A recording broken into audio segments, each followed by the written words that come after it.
आप देखिए विडंबना कि आज 26 तारीख को 18वीं लोकसभा चल रही होती है और माननीय ओम बिड़ला जी दोबारा चुन करके निर्वाचित होकर स्पीकर बनते हैं। लोकतांत्रिक प्रक्रिया से निर्वाचित होकर स्पीकर का निर्वाचन होना, जनरली हम इन विषयों में हमेशा कंसेंसस देखते हैं, मगर एक लोकतांत्रिक प्रक्रिया से गुजरकर ओम बिड़ला जी दोबारा स्पीकर बनते हैं, वाचस्पति बनते हैं। वाचस्पति के कुर्सी पर बैठने के पश्चात उन्होंने माननीय प्रधानमंत्री जी से कहा कि आप अपने मंत्रिमंडल से तारुफ इंट्रोडक्शन कराइए। माननीय नरेंद्र मोदी जी अपने मंत्रिमंडल से इंट्रोडक्शन कराते हैं, अपने कैबिनेट से इंट्रोडक्शन कराते हैं और उसके पश्चात हमारे स्पीकर वाचस्पति उन्होंने इमरजेंसी के विषय में कहा। इसमें कोइंसिडेंसेस क्या क्या है देखिए। 26 तारीख का कोइंसिडेंस है, कोइंसिडेंस है कैबिनेट का। जब 50 वर्ष पहले 26 तारीख को प्रातःकाल भारतवर्ष को पता चला था कि इंदिरा जी ने देश में आपातकाल लगाया है, उस समय आपको जान के आश्चर्य होगा, केवल भारतवर्ष को ही आश्चर्य नहीं हुआ था, इंदिरा जी के कैबिनेट को भी आश्चर्य हुआ था, क्योंकि इंदिरा जी के कैबिनेट को भी मालूम नहीं था कि आपातकाल लगा दिया गया है। 25 और 26 के मध्य रात्रि के आसपास चिट्ठी भेज करके इंदिरा गांधी जी ने बिना अपने कैबिनेट के सहमति के उन्होंने राष्ट्रपति से हस्ताक्षर करवाए थे। अगले दिन कैबिनेट की बैठक हुई और पोस्ट फैक्टो उस रिजोल्यूशन को एडॉप्ट किया गया, जिसके विषय में आज ओम बिड़ला जी ने बताया कि पोस्ट फैक्टो, पाप करने के बाद उस पर मोहर लगवाने का काम इंदिरा गांधी जी ने अपने कैबिनेट से कराया।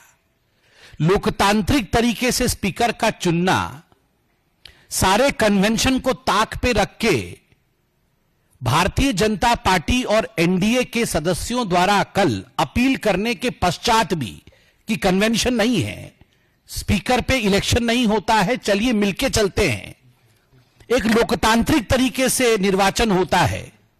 और दूसरा अहम विषय है कि कैबिनेट का इंट्रोडक्शन होता है और कैबिनेट को साथ लेकर चलने की बात प्रधानमंत्री नरेंद्र मोदी देश के सामने टीवी पर पूरा देश देख रहा होता है।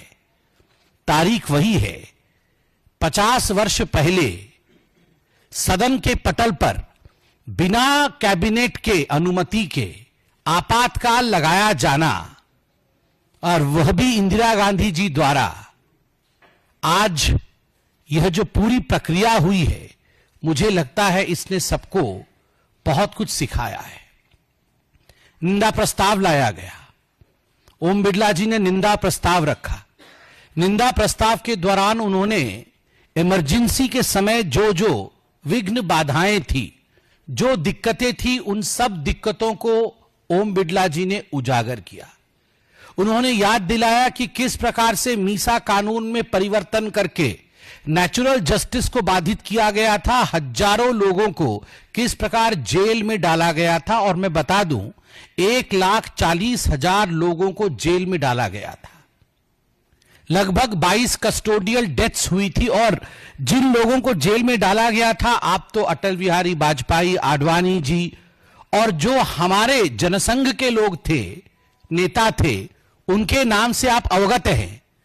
मगर आप कई लोग जानते हैं कि चरण सिंह जी भी जेल में थे, मुलायम सिंह यादव भी जेल में थे, लालू प्रसाद यादव भी जेल गए थे, देवीलाल जी भी जेल गए थे, एम करुणानिधि भी जेल गए थे, एम के स्टालिन भी जेल गए थे, शरद यादव भी जेल गए थे।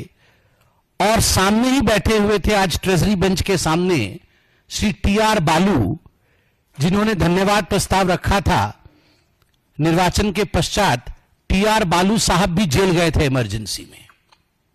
विडंबना देखिए, जैसे ही निंदा प्रस्ताव इमरजेंसी के ऊपर ओम बिड़ला साहब रखते हैं, तुरंत कांग्रेस के जो सदस्य हैं वो सारे खड़े हो जाते हैं, हो अल्लाह शुरू कर देते हैं कि ये अनडेमोक्रेटिक है, ये उचित नहीं है, काहे का इमरजेंसी, कौन सी इमरजेंसी, हाय हाय, तौबा तौबा, सब शुरू हो जाती है। वेल के तरफ कांग्रेस के एमपी भागते हैं, मैं पीछे बैठा हुआ था, मैं भी देख रहा था आश्चर्य से कि कांग्रेस के सारे लोग तो भाग रहे हैं, मगर समाजवादी पार्टी के लोग सब बैठे हुए हैं। राहुल गांधी बगल में बैठे हुए हैं और ठीक उनके बगल में अखिलेश यादव बैठे हुए हैं, बीच में टीआर बालू बैठे हुए हैं। राहुल गांधी जी को मैं देख रहा था, राहुल गांधी जी उठे या ना उठे, चिल्लाएं या ना चिल्लाएं, वो एक बार अखिलेश जी को देखे, एक बार अपने लोगों को देखे। सारे लोग उनके खड़े होकर चिल्ला रहे हैं, वो उनको देखे, फिर अखिलेश जी को देखे, फिर टीआर बालू जी उनके बगल में ही है। दादी माँ ने क्या किया था टीआर बालू जी का, तब राहुल जी को याद आ जाए। फिर पीछे देखे तो टीएमसी वाले नजर आए, समाजवादी पार्टी वाले नजर आए। राहुल जी कभी खड़े होने की कोशिश करे, फिर दबा के अपने आप को बैठ जाएं। ये परिस्थिति इंडिया अलायंस की आज जो हुई है पार्लियामेंट के अंदर, ये तभी होती है जब आप अन्यायी होते हैं, अन्याय का साथ देते हैं और बड़ा न्यायवान दिखने का प्रयत्न करते हैं। ये कांग्रेस पार्टी न्यायवान दिखने का प्रयत्न कर रही थी। कैसे? संविधान की प्रति खरीद के लाकर हाथ में पकड़ रही थी और संविधान बचाओ के नारे लगा रही थी। राहुल जी, संविधान की प्रति खरीद के लाके हाथ में पकड़ने से संविधान नहीं बचता है। संविधान के प्रति हृदय में सम्मान होने से संविधान बचता है।